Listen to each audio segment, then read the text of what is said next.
ജീവിതത്തിൽ അതൊരു വലിയ കാര്യമാണ്. എൻ്റെ ലൈഫിൽ അതൊരു വലിയ കാര്യമാണ്.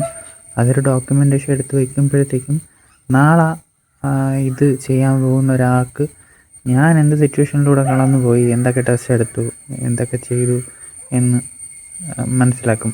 ഇതിൻ്റെ ഏറ്റവും വലിയൊരു ബെനിഫിറ്റായിട്ട് ഞാൻ കാണുന്നതെന്ന് പറഞ്ഞാൽ, ഞാൻ ഇപ്പം തന്നെ കുറേ, അതായത് ചെയ്ത ട്രീറ്റ്മെൻറ്റ് ഈ രോഗത്തിന് ഡയറക്റ്റ് അഫക്റ്റ് ചെയ്യുന്ന രീതിയിലുള്ള ട്രീറ്റ്മെൻ്റ് അല്ല. ഈ രോഗവുമായി ബന്ധപ്പെട്ട് ഒരുപാട് കോംപ്ലിക്കേഷൻ നമുക്ക് വരും. ഇൻഫെക്ഷൻ ആയിരുന്നാലും, ഈ കഴുത്തിലിട്ടിങ്ങനെ കത്തീറ്ററായിരുന്നാലും അതിനൊക്കെ മാറാൻ ടൈമുണ്ട്.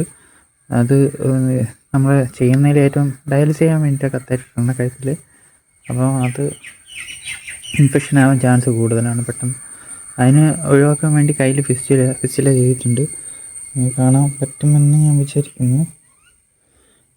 കയ്യിൽ ഫിസ്റ്റുല ചെയ്തു. പക്ഷേ അത് ഇപ്പോൾ മേലോട്ടാണ് ചെയ്തത്. താഴെ അതിന് പറ്റിയ രീതിയിൽ ചെയ്യാൻ പറ്റിയില്ല. അപ്പോൾ മേളിൽ വന്നപ്പോഴത്തേക്ക് ഇപ്പം 1 സെൻറ്റിമീറ്ററോളം, കറക്റ്റ് 1 സെൻറ്റിമീറ്റർ അല്ല, 1 സെൻറ്റിമീറ്ററോളം ആഴത്തിലാണ് ഇപ്പോൾ ആ ഞരമ്പുള്ളത്. മെച്ചുവറായി, പക്ഷേ 1 സെൻറ്റിമീറ്റർ താഴെ ഡീപ്പിൽ സ്കിന്നിൽ കിടക്കുന്നതുകൊണ്ട് ഫീൽ ചെയ്യില്ല. അപ്പം കുത്താൻ പാടാണ്, സൂചി കുത്തിയെടുക്കാൻ പാടാണ്. അപ്പം ഞാനിപ്പം കഴുത്തിൽ ഈ കത്തീറ്റർ ഇടാൻ വേണ്ടിയിട്ട് എന്നെ ട്രൈ ചെയ്യുന്ന ചില സമയത്ത് ഫ്ലോ കുത്തുമ്പോഴത്തേക്ക് നേരെ ആയില്ലെങ്കിൽ ഫ്ലോ കിട്ടില്ല. ചില നേരത്ത് ആദ്യമായിട്ട് മേളിൽ കുത്തിയ ചെറിയ ക്ലോട്ടായിട്ടാണ് വന്നത്.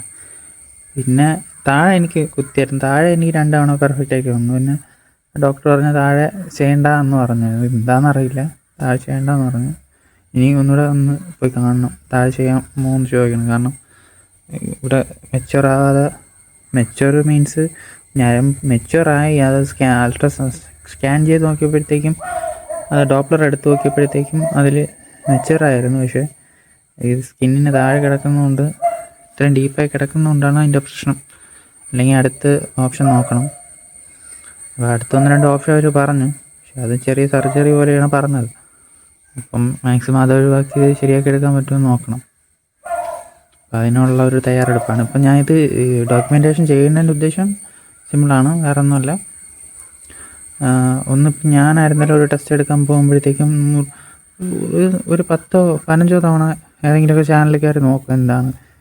ഞാൻ ഒരു MCU ടെസ്റ്റ് എടുക്കാൻ നോക്കിയപ്പോഴത്തേക്കും അത് ഇതുപോലെ തന്നെയാണ് നോക്കി. അപ്പം ഇതിൻ്റെ മൊത്തത്തിലുള്ള ഒരു ചാനൽ ഞാൻ ഇതുവരെ എനിക്ക് കണ്ടെത്താൻ പറ്റിയിട്ടില്ല. ഏതെങ്കിലും ചാനൽ കാണും. അപ്പോൾ ഇത് നാളെ ആർക്കെങ്കിലും ഉപകാരപ്പെടട്ടെ എന്ന് വിചാരിച്ച് ചെയ്യുന്നതാണ്. പിന്നെ എനിക്കിതൊരു ഓർമ്മയാണ്. അപ്പം ഡോക്യുമെൻറ്റേഷൻ ചെയ്ത് വയ്ക്കുമ്പോഴത്തേക്കും നാളെ ഞാൻ കടന്നു പോയ സിറ്റുവേഷൻ പിന്നീട് ഒരിക്കലെടുത്ത് നോക്കുമ്പോൾ അതൊരു നല്ലൊരു ഓർമ്മയായിരിക്കും.